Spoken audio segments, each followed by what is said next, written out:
What is up, ladies and gents? It's your boy Lou Streets back with some more LSV. Now, I know you guys have seen this already. However, I went to a fight party last night for the Errol Spence versus Bud Crawford fight, so I didn't get a chance to see this trailer, and the hardest thing to do was avoid my phone for pretty much 16 hours so I wouldn't see the trailer before reacting. Now I finally know that it's out and I get a chance to look at it, so let's take a look together.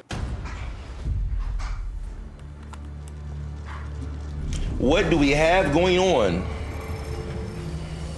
Geras, my old friend. Geras. I said that was his voice in the last video. Likewise, Lord Liu Kang. Yeah, that was his voice. Is my highest calling. He looks really dope now. Ah, that's his up 3 move from Mortal Kombat 11.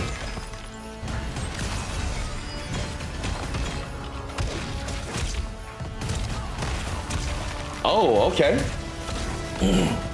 Sector in the cameo. Geras is the guardian of the hourglass, a celestial object. He looks cooler now. On the realms. The hourglass regulates time and destiny. It regulates time and destiny. Okay. Body splash is back. Oh, that's different. That was an air combo ender. Was that his assist? That his cameo was hit first? Okay, here the fatal with Darius throwing good hands. What Geras do? Oh, a mirror of time. That's kind of dope. Watched you with the hourglass.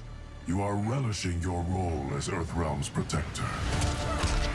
Yeah, bring some Kang back. We ready to see more Kang, baby.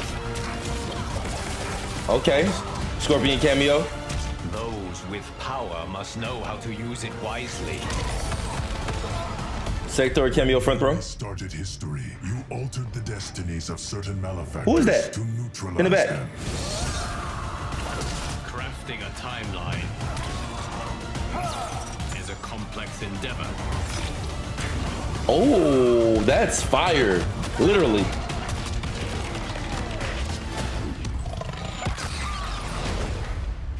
Your vision of peace may Lau and Raiden be compromised.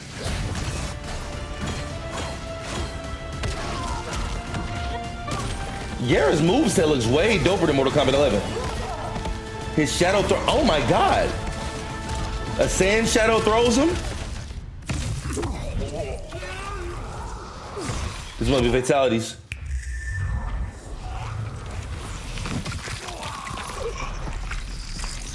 Oh man.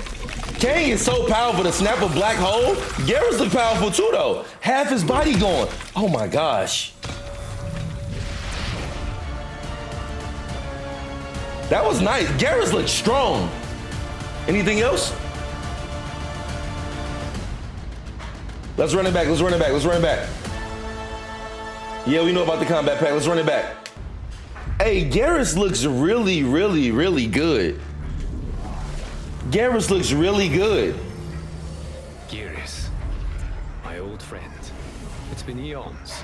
It's good to see you. Likewise, Lord Liu So Kang. Geras not attached to Chronica no more in any way then. My highest calling. He's just all about keeping balance. All right, that's his up 3 from Mortal Kombat 11. That looks like some sort of combo ender. He has a teleport that freezes now, or was that a projectile parry? Hard to tell. Some type of grab ender is what I'm thinking that is. All right, that's just his back throw. That's just his back throw. Guardian of the hourglass, a celestial object which lies beyond the realms. The hourglass regulates time and destiny. I like Geras being a little more independent instead of being attached to Chronica. So he still got his freeze, he just got a different animation. That's his sand freeze Mortal Kombat 11, just got a different animation. Okay, I think that's just a raw Darius cameo. I think that works that way for anybody. Elbows and knees. Darius is bringing all good hands on this cameo. No superpowers, just good hands.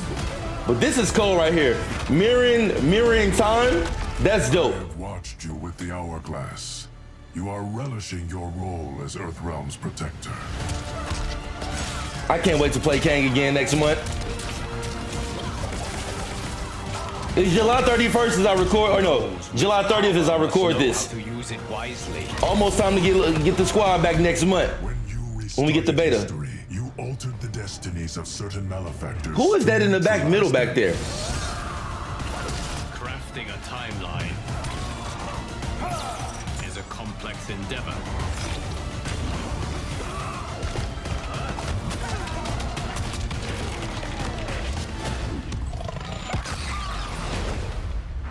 Your vision of peace may already Be compromised. What does he mean by that? There's an enemy on the way that Liu Kang doesn't see coming. That's pretty much what that's alluding to.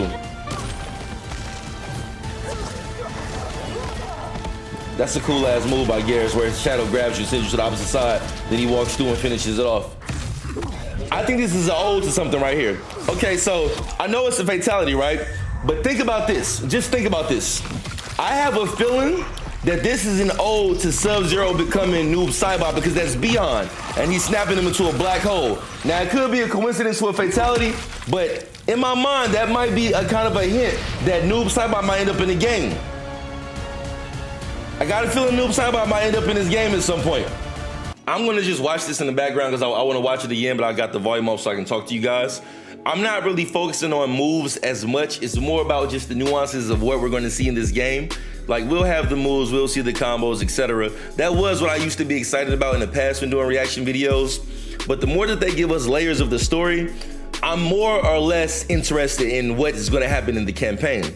So if you notice something, when Geras comes in, he refers to Liu Kang as Lord Liu Kang. And Liu Kang refers to him as an old friend and says, it's been eons, it's good to see you. So obviously, like, with Liu Kang having this higher source of power, they seem to have some type of relationship in the past.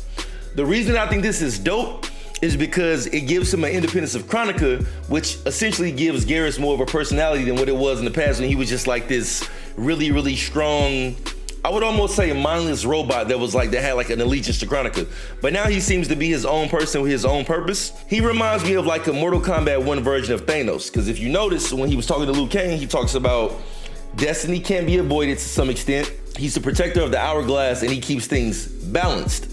So what I think is happening is that whatever this enemy that Liu Kang doesn't see coming, or when Geras said that your version of peace has already been compromised, whoever this unknown enemy that is coming for Liu Kang or coming for this timeline, I think is gonna put Kang in a position to really exercise his true powers as a god, which could essentially make him like Raiden. We've been hearing this theory that people think he's gonna be like Raiden in Mortal Kombat 11 where he turns dark. I can see it coming where Liu Kang is compromised in some type of way where he has to use his powers in a way that he wouldn't really see fit, but is necessary, which could kind of damage his spirit or soul or whatever you want to call it.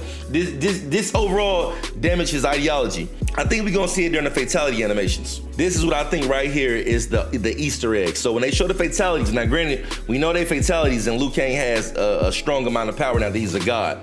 But if you notice, when they were talking about the Temple of Elements and stuff in the beta, Behind kept speaking to his decision making and what he wanted, and Liu Kang was disappointed in him.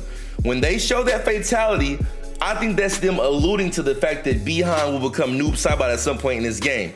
I don't know if it'll be a DLC pack or he'll be main roster, which I'm sure he won't be. But Geras talks about not being able to avoid destiny or destiny being protected. And then he also says to Liu Kang that I think this version of peace that you have in mind is already compromised. Well, is he referring to a new enemy on the way or an enemy that's already there? So you take that shot that we see like Liu Kang is compromising this timeline, then you combine that with this shot and you see that, okay, you think it's a coincidence that it happens to be Behind in this scenario? And then even if Liu Kang has a black hole fatality, why did they pick Behind of all people for him to do it against? I think this shot or this fatality represents something in the timeline or something in the story where it alludes to Behind becoming Noob Saibot. Because if destiny can't be avoided, why did they put this in the Geras trailer? Now I could be wrong, I could be reaching, but y'all know I'm not really one who does like crazy video game conspiracy theories, especially with Mortal Kombat. I think this means something. Let me know in the comments if you guys feel the same. Now we have this shot to kind of allude to that theory that I have, and there's one more thing I want to double check on. Who is this right here? Does anybody have any clue who this is? I can't tell. I think some people said that it might be Kai, but we have Kenshi, we have Johnny, here's Raiden, I think that's Lau back there, here's Kang. Who is this person right here? I think it might be Kai, potentially, I'm not sure. But between this shot of not knowing who that person is, Geras happened to be in this trailer talking about destiny and balance, and then we see the black hole fatality with Sub-Zero, and also we see Melina has the Tarkat disease. I think somehow they're gonna find a way to tie all this back into the lore that we're used to, where destiny can't be avoided, and I think that could even be the expansion pack of the second part of the campaign, kind of like we had Aftermath with MK11. Now let me know what you guys think in the comments about my theory. I wanna go back to that shot one more time. Does anybody think that this represents Bi-Han eventually becoming Noob Saibot? I know it's Liu Kang's second fatality, but why this character of all characters, and all the hints with Bi-Han being upset with the Lin Kuei wanting to change their ways at the hand of Bi-Han? I think this represents him becoming Noob Saibot. I just wonder if he's gonna make it into the main roster at some point, be a DLC expansion, or will he just be a part of like an expansion pack for the campaign? Let me know if you guys think I'm bugging, but overall, great trailer. Love the Geras gameplay, but I think with the trailers going forward, I'm gonna focus on more or less what I think the stories are about and less on the moves, because we'll see the moves in Combat Cast, and we'll see the properties of them and all that stuff as people start to explore combos when we get the beta and then we get the full launch in September. But let me know what you guys think. Is this an ode or an Easter egg to Bi-Han becoming Noob Saibot in the Mortal Kombat 1 timeline? So next time, it's your boy Lou. I'm out. Peace. Bottom again.